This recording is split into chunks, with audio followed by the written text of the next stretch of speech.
The power of a single kiss. Last week, when the rain was pouring down, I decided to do something I haven't done in ages, curl up with a good book. The only problem was I was too lazy to go down to the library and check one out. Why don't you read this? My daughter suggested, handing me a copy of Anton Chekhov's The Kiss. What's it about? I asked, thumbing through the pages. It's one of his short stories, she explained, and it's about this poor little man who accidentally gets kissed by a woman he never sees again.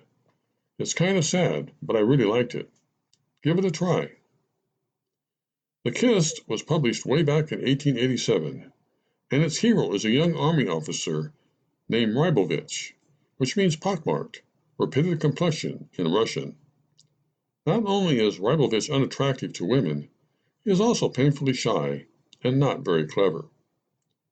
To make a short story short, Ryabovich's brigade stops for one night in a small village, and he, along with his fellow officers, is invited by a retired general to take tea at a fancy estate not far from the village. Being embarrassedly timid and fully conscious of his own insignificance, Ryabovich takes no part in the general merriment and eventually wanders off on his own. He spends some time in a billiards room, declines an invitation to play a game, and begins to make his way back to the ballroom.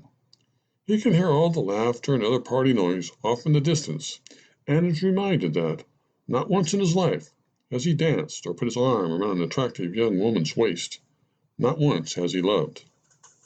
Adrift in his thoughts, Ryabovich gets lost in the huge house and stumbles into a room which is quiet and very dark. As his eyes struggle to get adjusted to the lack of light, he is astonished to hear hurried footsteps, the rustle of a dress, and a breathless female voice whispering, "At last." Then, before he knows what is happening to him, two soft, sweet-smelling arms encircle his neck, a burning cheek is pressed against his, and there is the sound of a kiss. For the first time in his life, Ryabovich has been kissed. Evidently, a young lady who had set up a rendezvous with a lover had by mistake kissed the wrong man in the dark. She is horrified to discover the truth and hurries out of the room. Ryabovich, on the other hand, has had his entire being aroused. There is finally something beautiful and loving in his otherwise very uneventful life. "How far have you gotten?" my daughter asked as she plopped down beside me on the couch.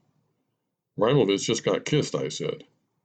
"Well, you better stop right there," she said. "The rest is just too sad." "Really?" "Yeah, he never finds out who the girl was, and his life becomes hopeless and full of despair again." "But maybe that's not as tragic as you think," I suggested. "Are you kidding?" she asked, grabbing the book. "Just listen to this." "What are you doing?" I asked, as she quickly located a paragraph she had underlined near the end of the story. "And the whole world, the whole of life," she read, struck Ryabovich as a meaningless, futile joke. As he turned his eyes from the water to the sky, he remembered how fate had accidentally caressed him in the guise of an unknown woman. He recalled the dreams and visions of that summer, and his life seemed terribly empty, miserable, and colorless. As my daughter read on, my mind began to wander, and I found myself recalling a few of the more meaningful kisses in my life. "You're not even listening to me," my daughter suddenly said, poking me.